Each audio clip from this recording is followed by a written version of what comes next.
안녕하세요. 소설가 이순원입니다. 뜬금없이 단오라니. 그건 이미 잊혀진 명절이 아닌가 여기는 분들도 많을 겁니다. 옛날에는 단오가 4대 명절이었다는 것을 아는 사람도 드물지요. 민족의 큰 명절인 설 외에 대보름, 한식, 단오, 추석 이렇게 4명절을 크게 세웠던 거지요. 벽시가 못자리로 나가 싹이 나고 푸른 모로 자라 모내기를 할 때 온 산에 짙게 물든 녹음처럼 단오가 다가왔던 겁니다. 어린 시절 단오는 나에게 꿈이었습니다.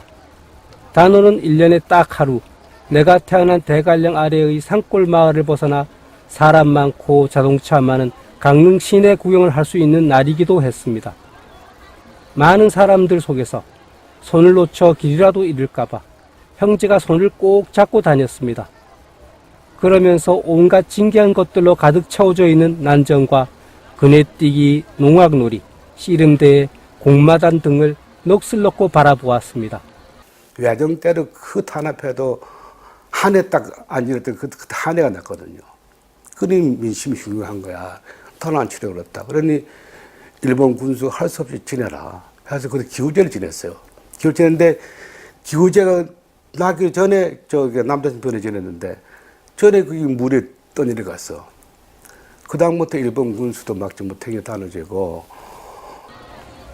강릉 단오제는 우리나라에서 가장 역사가 깊은 축제입니다. 옛날 고대 부족 국가 시대에 하늘의 제사를 지냈던 풍습에서 비롯된 단오는 신을 모시는 날이기도 합니다. 본래 김윤신 장군이었던 대관령 산신과 범일국사였던 대관령 국사성황신, 그리고 정씨처녀였던 국사여성황신, 이 세 분의 신이 바로 강릉 단오제의 주신입니다.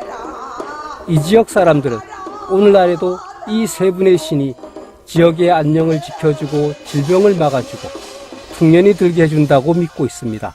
김유신 장군은 삼국을 통일한 장군이고 범용사라는 분은 고려를 건국하는 데에 굉장히 힘을 보탰던 그런 승려거든요. 그래서 역사에서 이제 승리한 분을 이제 신을 모시는 거죠. 네. 그런가 하면 여선왕은 호랑이에 물려 죽은 여자거든요. 호랑이에 물려 죽었다는 것은 가장 실패한 인생인 거죠. 삶에서. 그런데 강릉 단오제에서는 승리한 사람만 기억하는 것이 아니라 가장 처참하고 더 이상 우리가 이거 반복하면 정말 안타까운 그러한 실패한 삶을 우리가 항상 기억한다는 것이죠. 강릉 단오의 준비는 단오가 꼭 한 달 남은 음력 4월 5일에 간청과 백성이 함께 정성스럽게 쌀을 모아 단오 신주를 빚는 일로부터 시작됩니다. 많은 사람들의 정성으로 모아진 쌀을 헌미봉정이라고 하는데, 모아진 헌미로 단오제 기간 동안 중요한 제례에 쓰일 술도 만들고 또 떡도 만들어 나중에 단오제에 참가하는 시민들에게 그대로 돌려줍니다. 술은 열흘쯤 지나면 아주 잘 익습니다. 그러면 음력 4월 15일에 신주를 정성스럽게 차례들고 대관령으로 올라갑니다. 먼저 대관령 산신당에 가서 산신제를 올리고 다시 그 옆에 있는 국사성황사에 가서 성황님을 강릉으로 모셔가는 국사성황제를 올립니다. 이제부터가 중요합니다. 산신제와 국사성황제를 지낸 다음 신장부가 더 울창한 산속으로 들어가면 무당들이 그 뒤를 따라갑니다. 과연 어느 나무에 신이 내렸을까? 이건 매년 음력 4월 15일에 대관령에 올라오는 모든 사람들이 궁금해하는 일입니다. 이 신목이 바로 단오 기간 동안 대관령 국사성황신의 몸이 됩니다. 국사성황신의 혼이 깃든 신목을 앞세우고 정씨처녀의 입회가 있는 여성황사로 이동하는 것이 국사성황행차입니다. 나무의 몸을 빌려 강릉으로 내려온 국사성황신을 국사여성황신 곁에 모셔왔다가 단오가 지난 다음 다시 대관령으로 모셔다 드리는 동안의 축제가 바로 강릉 단오제입니다. 단오를 이틀 앞둔 음력 5월 3일 국사여성황사에서는 강릉 단오제가 본격적으로 시작되었음을 알리는 영신제가 펼쳐집니다. 영신제는 국사성황신과 국사여성황신의 신의와 신목을 단오터에 마련된 단오재단으로 모셔가는 의례입니다. 영신제를 마치고 국사성황신과 국사여성황신의 신의와 신복은 영신행차라는 거리행차를 통해 단오재단으로 모셔집니다. 영신행렬은 시민들과 만나게 되고 시민들과 하나로 어우러져 이동합니다. 단오의 아침은 시민의 건강과 안녕을 기원하는 조전제로부터 시작됩니다. 조전제는 풍년과 태평의 기원을 담아 대관령 국사성황신과 국사여성황 두 신께 제사를 받더니 잘 보살펴 달라는 기원이 담겨져 있습니다. 단오제 기간 동안 단오굿은 매일 아침부터 저녁까지 한시도 쉬지 않고 계속됩니다.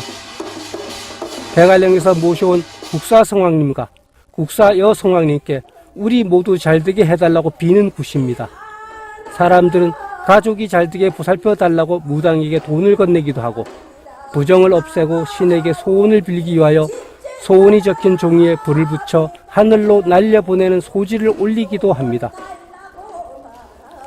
그래도 단오를 제일 재밌게 보내는 방법은 단오장을 돌아다니는 겁니다.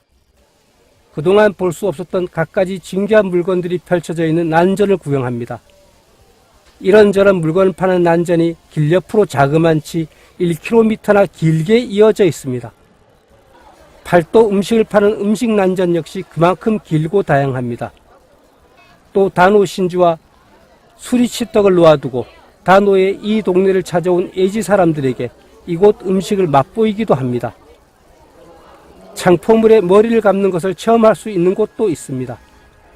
단오날 창포물에 머리를 감으면 머리에서 윤기가 나고 향긋한 냄새가 납니다. 여름만 되면 마귀가 돌림병을 퍼뜨린다고 믿었던 옛날 사람들이 여름이 시작되는 단오날에 향긋한 창포물에 머리를 감고 몸과 마음이 깨끗해지길 바랐던 것입니다. 단오를 정리하는 송신제를 끝으로 강릉 단오제는 막을 내립니다. 강릉 단오는 1000년 동안 우리 강릉 시민과 함께 내려온 우리 강릉 시민들의 삶의 현장이고 문화의 현장이고 또 요즘 말로 하는 소통의 현장이고 어떤 만남의 광장인 그야말로 우리나라의 다른 지역에서는 찾아볼 수 없는 우리 시민들 손에 의해서 만들어지는 그런 축제라고 할 수 있겠습니다. 강릉 단오제가 얼마 전 유네스코에 의해 세계 인류 구전 및 무형 유산 걸작 중의 하나로 선정됐습니다. 그때 함께 신청 접수된 단오 명절의 유래와 기원의 원전이 되는 중국의 단오를 누르고 또 우리나라에서는 종묘 제례악과 판소리에 이어 세 번째로 선정된 것이라고 합니다. 강릉 단오제는 전통 문화의 전승 통로이자 재창조의 어떤 장으로서 역할을 하고 있습니다. 이런 이유로 유네스코 무형유산 등재 기준 중에 하나인 문화 다양성과 창조성이 단오제에서 행해지고 있는 여러 가지 의식이나 행사를 통해서 잘 구현되고 있다고 심사위원들이 판단을 한 거고요. 그 시절 나는 우리가 사는 세상 모든 고장의 단오가 다 이런 줄 알았습니다. 자라면서 세계에서는 우리나라만, 그리고 우리나라에서는 내가 태어나고 자란 고장만 이렇게 옛 풍습 그대로 단오를 지켜내려고 있다는 것을 알게 되었습니다. 그런 무엇보다 강릉 단오제는 신이 납니다. 하루 이틀의 축제가 아니라 한 달도 넘는 기간 동안의 축제입니다. 단오가 되면 백리밖의 사람들까지 다 단오장으로 모여듭니다. 왜 그런지 한 번만 와보면 저절로 알게 되는 그 축제의 장으로 여러분을 초대하고 싶습니다. 설날에 세뱃돈을 주지 않던 어른들도 단오가 되면 집집마다 아이들에게 조금씩 용돈을 주었습니다. 형제가 함께 그 돈을 받아들고 시골이 산길 걸어 강릉 시내의 단오장을 찾아가던 일이 마치 어제의 일처럼 그립습니다.